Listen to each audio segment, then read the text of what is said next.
Hey everyone, welcome back to the channel, where in this series I'm going to try and get this Nissan 370Z back on the road. So at the end of the last video on the GT86, I said that I wanted to try and get the 370Z into the Gravity show. So I took some pictures, I sent him an application and it didn't get in. But I can understand why, because these are the pictures that I sent of the car, and to be fair, they don't look good. And if you look at the cars that have been shown in the past, I've got a lot of work to do.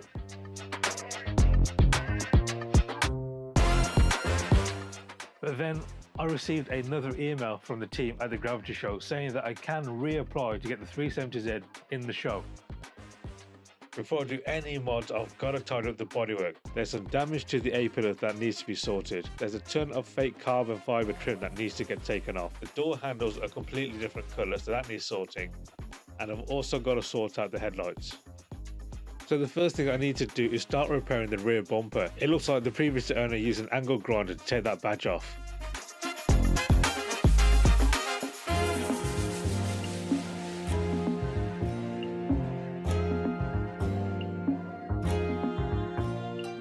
It was going to happen. I broke the trim on the side of the car.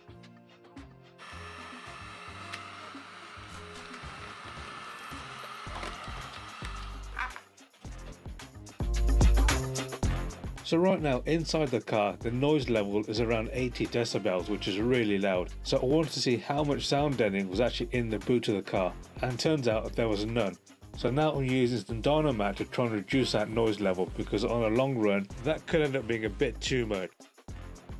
So I don't know if it's just me, but I always find myself taking more of the car apart just to put it back together again. This bit of trim here was giving me a real problem trying to go back in, and it turns out it's because this little tab was folded down so it wouldn't go into this little slot, but now it will, so I can finally put the back of the car back together. It's a good thing I had some Y-Food with me. I'm not sponsored by them, just thought I'd mention it. So with the extra sound deadening added, I can now put the boot back together.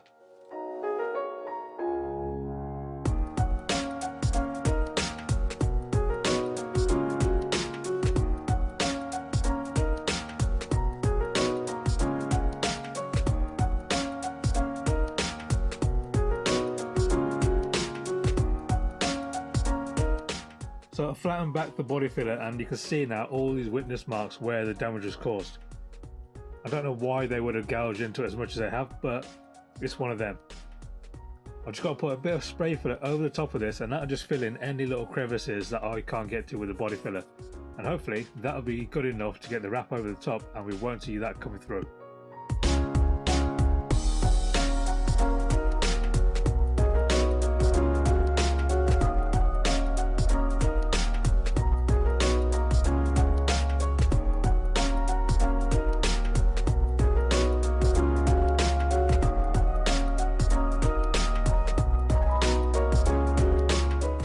With the bumper repaired, I can now finally get to getting that vinyl strip off the side of the door and getting the car all one colour again.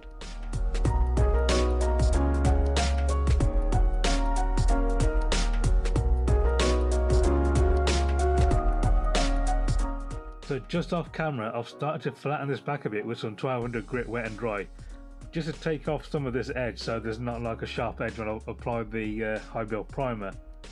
But what's happening now is the lacquer is actually peeling, so if I was to apply the wrap directly onto this, chances are if I did any adjustment with the wrap itself, it would peel off any loose lacquer, which would ruin the whole job.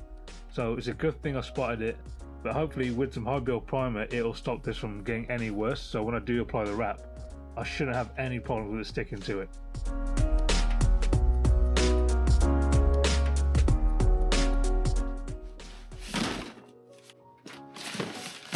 The brakes for the 370Z have finally arrived. I ordered these from M-Tech Brakes. You don't have to go for drilled and grooved brake discs, but they will make the car look more aggressive. So the first thing you do when changing brake pads and discs is to open a brake reservoir. That way you relieve the pressure from the system. To remove the brake caliper, I've got to undo two 19mm bolts on the back. But first I've got to take off this 20mm wheel spacer.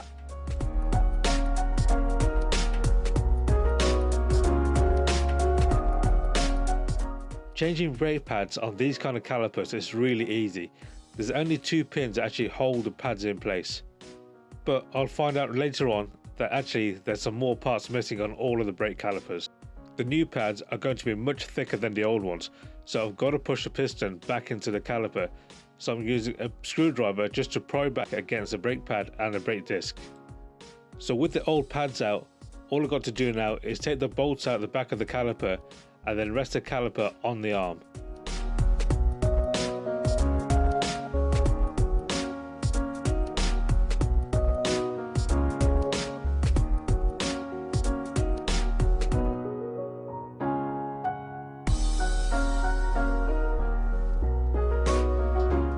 Whenever you install new brake discs to a car, don't forget to use brake cleaner to clean off any grease on that disc.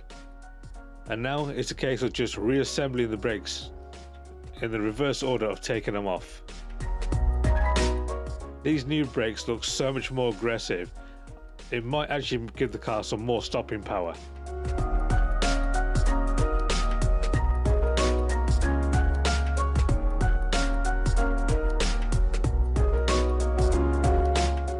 Okay, help me out here. The car has 20mm spaces on each corner. Will this actually impact the handling? Leave me a comment below, because I'm not sure if I should keep them or go for some different wheels.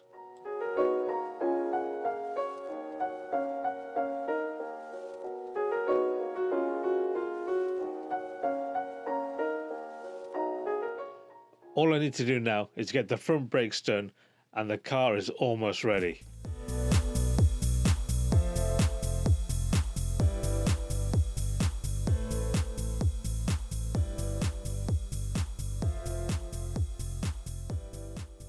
With the brakes and the bodywork now sorted, I can finally get to sorting out these headlights.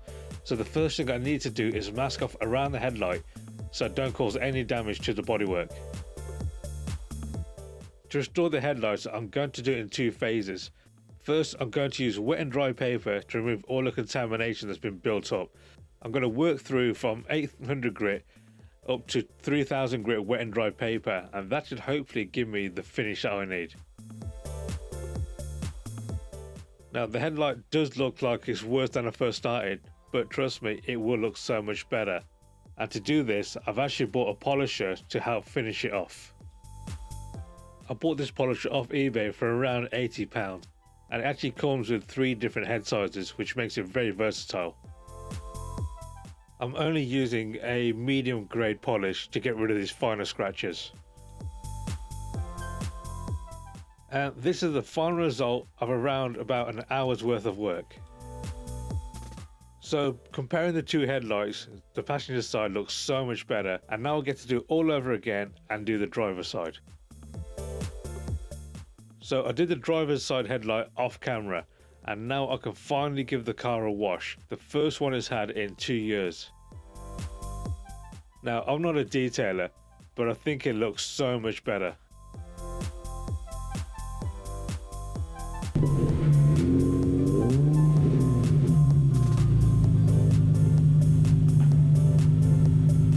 That's the 370Z prepped and ready for the new wrap. So don't forget, like and subscribe, and join me in the next video when I unveil the 370Z's new wrap.